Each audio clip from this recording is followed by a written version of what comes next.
Ever since 16 children, ranging in age from 1.5 to 18, were allegedly found living inside a 12 by 12-foot room inside a dilapidated, feces-covered house in Hamden, Ohio, much of the reporting has focused on the background of the young mother in this case, Elizabeth Siders.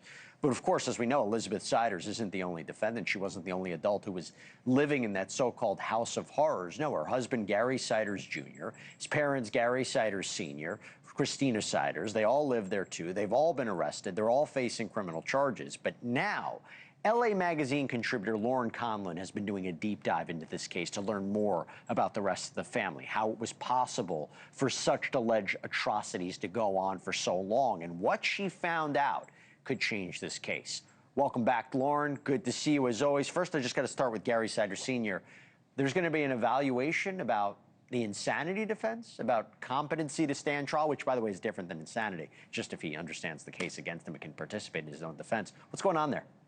Yes, exactly, Jesse. As you said, these are two separate issues here, and a judge has ordered evaluations on both. So one, they are ordering a competency to stand trial evaluation because per Gary Siders Sr.'s attorney, when he was initially arrested and he was arraigned, he had no idea what was going on. He couldn't really identify the judge's role, not even his own lawyer's role. And so as a defendant, you really need to be capable to help with your own defense, and they're not sure that that's going to happen.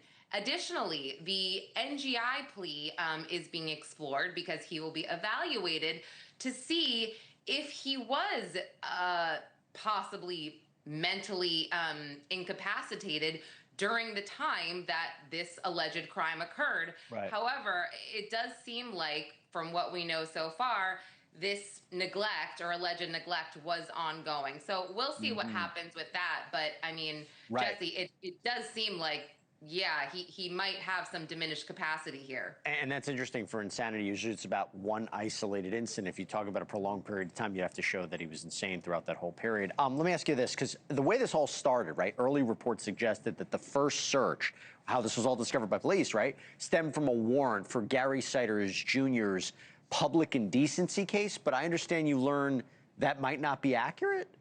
Yes, I thought it was from these charges as well. There's about 4 separate charges for public indecency in May of 2026, but his lawyers kind of spoke out and said, look, I don't think this is the case. I would be very surprised if this was the case, that, you know, these investigators showed up at the house kind of guns blazing, if you will, for a public indecency charge or two. So we don't know at this moment why they were at the house, but hopefully we will find out soon. But just to be clear, they're not saying, oh my gosh, police didn't have the proper warrant, that the search of the property wasn't lawful. They're just saying if they went in, they probably knew something else. Correct. Okay, it seems like at this point it was about something else. We just don't know what that was, what that is. Local station WBNS 10 spoke with employees at a Dollar General who recognized the family. We've all been wondering, did anybody notice anything about them? So what did these people know in the store? Yes, this is really interesting. I've seen several interviews with locals and yes, including a Dollar General employee who stated that members of the Siders family, namely Elizabeth Siders and Gary Jr., would come into the store at night, is when they saw them, and there was a pretty terrible odor, to the point that this employee said she kind of had to Lysol when they would come into the store, and when they would leave the store, they would generally buy diapers and chips. Sometimes they wouldn't have enough money to pay. Again, their hygiene was very, very poor, but she said this wasn't uncommon because this area is just so impoverished. And Jesse, I've been researching the Vinton County, Ohio area. I mean, the median salary here is $55,000, and you know it's very, very small. I think this is actually the smallest county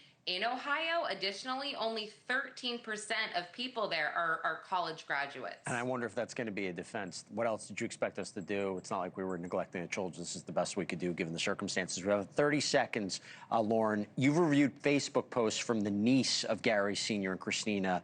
What have they said about their aunt and uncle? I apologize. We only have about 30 seconds.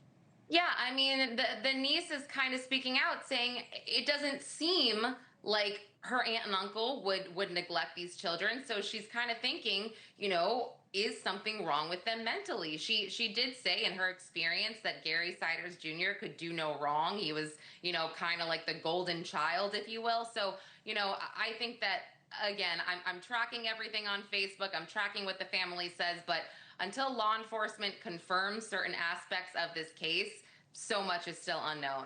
So much really is unknown, including if these allegations are true. How are they able to operate like this? Lauren Conlin, excellent reporting, and thank you for coming on as always. Appreciate it. Thanks, Jesse. Thank you for watching. Subscribe below and download our NewsNation app right now on your phone, and you will get fact-based, unbiased news for all Americans.